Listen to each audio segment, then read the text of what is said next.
नमस्कार साथियों, YouTube channel पर आपका पुनः स्वागत है। पिछले वीडियो में हमने पढ़ा था कि पाठ्य योजना और शिक्षण योजना में क्या अंतर है और आज के वीडियो में जानेंगे कि शिक्षण योजना का विस्तृत प्रारूप क्या है और किस प्रकार हमें शिक्षण योजना का निर्माण करना है। तो सबसे पहले, जैसा कि पहला चरण था सामान्य सूचनाओं का, तो सबसे पहले सामान्य सूचना भरी जाएंगी जिसमें कि दिनांक, कक्षा, किस कक्षा के लिए आप बना रहे हैं, विषय और समय 40 मिनट का निर्धारित है, 35 से 40 मिनट का। इसके बाद दूसरा चरण आता है चयनित लर्निंग आउटकम। यहाँ पाठ से संबंधित उन लर्निंग आउटकम को लिखेंगे जो पाठ पढ़ाने के उपरांत हम छात्रों में चाहते हैं। मतलब पाठ पढ़ाने के उपरांत छात्र किस लर्निंग आउटकम को प्राप्त कर लेंगे, यहाँ पर उन लर्निंग आउटकम का विवरण देना है। ये लर्निंग आउटकम 2-3 हो सकते हैं।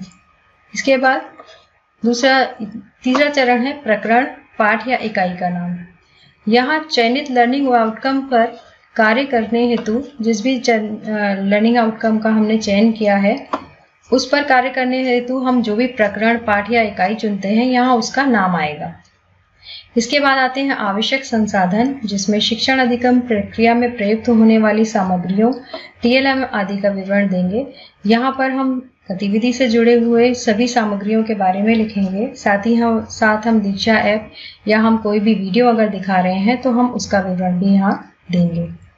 इसके बाद नेक्स्ट पॉइंट है हमारा शिक्षण अधिगम प्रक्रियाएं या गतिविधियां, और यही मुख्य बिंदु है, हमारा मुख्य चरण है। इस चरण को 3 चरणों में विभाजित किया है, जिसमें पहला है शिक्षण के प्रारंभ में। शिक्षण के प्रारंभ में यहाँ पर उन बिंदुओं को लिखेंगे जिन पर चयनित लर्निंग आउटकम से संबंधित बच्चों के पूर्व ज्ञान को जानने के लिए बातचीत या गतिविधि की जाएगी। साथ ही बच्चों के पूर्व ज्ञान को आधार बनाते हुए चयनित लर्निंग आउटकम पर रोचक ढंग से प्रस्तावना प्रस्तुत करेंगे। तो यह भाग मुख्यतः बच्चों के पूर्व ज्ञान को नवीन ज्ञान से जोड़ते हुए पाठ की प्रस्तावना प्रस्तुत करने का है, और यह मुख्यतः एक्सपीरियंस बेस्ड है। आपको ध्यान होगा कि मिशन प्रेरणा के अंतर्गत हमें जो भी पाठ्य योजना तैयार करनी है वो ERAC को बेस मानकर करनी है। इसी में से सबसे पहला है एक्सपीरियंस या अनुभव। तो यहाँ पर छात्र अपने पूर्व अनुभवों के आधार पर प्रश्नों के उत्तर देंगे या हमसे बातचीत करेंगे, और उन्हीं के अनुभवों के आधार पर हम प्रस्तावना प्रस्तुत करेंगे। इस चरण को 5 मिनट दिया गया है, बहुत छोटा सा चरण है। 5 मिनट में हम बच्चों से पूर्व ज्ञान पर आधारित बातचीत करके कुछ रोचक गतिविधियों द्वारा, प्रश्नोत्तर द्वारा या कक्षा कार्य के द्वारा या पिछले दिनों के जो भी हमने कार्य कराए हैं उसके आधार पर उनके कार्यों का प्रत्यास्मरण करा के हम अपने पाठ की प्रस्तावना देंगे, और ये आकलन के तरीके होंगे। छात्रों का सतत आकलन आवश्यक है। इसके बाद नेक्स्ट जो चरण है वो है शिक्षण के दौरान हम क्या क्या करेंगे।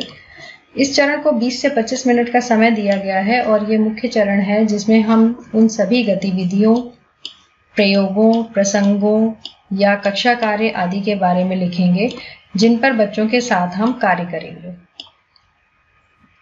इसमें हम यह भी लिखेंगे कि बच्चों में कब एकल में हम उन्हें कार्य दे रहे हैं, कब उनकी जोड़ी बना के उनको गतिविधि करा रहे हैं, और कब समूह में उन्हें अभ्यास का अवसर दे रहे हैं। यहाँ वे प्रश्न भी लिखे जाएंगे जो हम बच्चों से करेंगे। यहाँ मुख्य प्रश्न लिखने हैं। यहाँ उन कठिनाइयों का भी उल्लेख करेंगे जो शिक्षण के दौरान आ रही है। इसके अलावा इसकी समय अवधि जो है वो 20 से 25 मिनट की है, और इस अवधि को हम अपने अनुसार अपनी गतिविधियों को नियोजित करके और अभ्यास कार्य को नियोजित करके हम इन गतिविधियों को और इस चरण को पुनः विभाजित कर सकते हैं। जैसे हम 20 से 25 मिनट के दौरान क्या क्या करेंगे, उन गतिविधियों को हम यहाँ पर अलग अलग समय देते हुए विभाजित कर सकते हैं। इसमें बच्चों का जो आकलन करेंगे वो बच्चों के अभ्यास कार्य के अवलोकन के द्वारा, या उनसे प्रश्नोत्तर करके, या फिर गतिविधियों में बच्चों की प्रतिभागिता को सुनिश्चित करके, या बच्चों की कॉपी को देखकर हम बच्चों का आकलन कर सकते हैं। ये वाला भाग जो है ये रिफ्लेक्शन पर बेस्ड है। इसमें शुरू में जो हम गतिविधियां कराएंगे, हम कोशिश करेंगे कि ये गतिविधियां बच्चों को चिंतन की ओर अग्रसर करें, उन्हें कुछ सोचने के लिए बाध्य करें, और उसके बाद की गतिविधियां ये जो हम कराएंगे वो एप्लीकेशन बेस्ड होनी चाहिए, अर्थात उस सीखे हुए ज्ञान का जो यहाँ पर चिंतन किया है उसका यहाँ पर ये एप्लीकेशन कर पाए, उसका प्रयोग कर पाए। इसके पश्चात तीसरा बिंदु है, तीसरा चरण है इसका शिक्षण की समाप्ति पर। शिक्षण की समाप्ति पर हम आकलन और समेकन करेंगे जो भी हमने पाठ पढ़ाया है।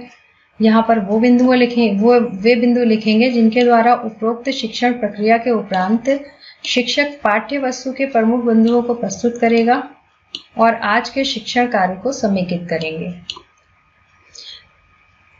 यहाँ ये इस वाली गतिविधि के लिए, पूरी गतिविधि के लिए ये शिक्षण की समाप्ति पर 10 मिनट है ये पूरा, जिसको हमने 3 भाग में डिवाइड किया है। ये वाला काम जो हम समेकन करेंगे वो 3 मिनट का है और इस 3 मिनट में हम छात्रों से प्रश्नोत्तर भी कर सकते हैं उनके आकलन के लिए।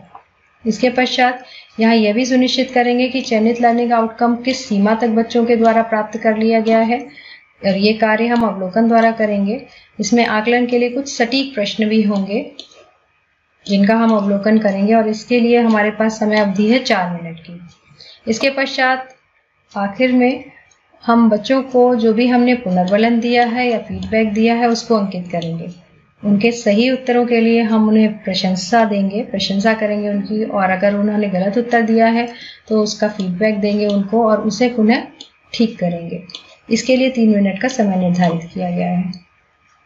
और यहाँ पर ये चरण है कंसोलिडेशन का। यहाँ पर ये कंसोलिडेशन पर बेस्ड है, अर्थात बच्चे इसमें दिए गए ज्ञान का समेकन अपने आप करेंगे जिसका कि हम अवलोकन, प्रश्नोत्तर आदि के माध्यम से आकलन करेंगे।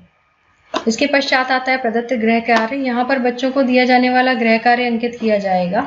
यह गृह कार्य आप स्वयं प्रश्न बना सकते हैं अथवा जो भी आपकी किताब में, बच्चों की किताब में जो प्रश्न दिए हैं, अभ्यास प्रश्न, हम उनको भी यहाँ पर दे सकते हैं। आखिरी में आता है शिक्षण योजना पर शिक्षक का स्व आकलन।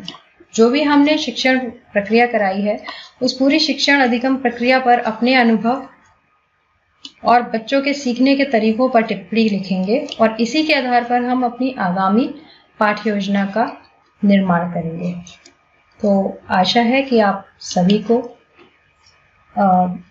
विस्तृत इसका शिक्षण योजना का विस्तृत प्रारूप समझ आ गया होगा और हम अपनी प्लानिंग इसी के अनुसार करेंगे। अगर आप इसी प्रकार के और वीडियो चाहते हैं तो इस चैनल को सब्सक्राइब करना ना भूलें। मिलते हैं अगले वीडियो में। धन्यवाद।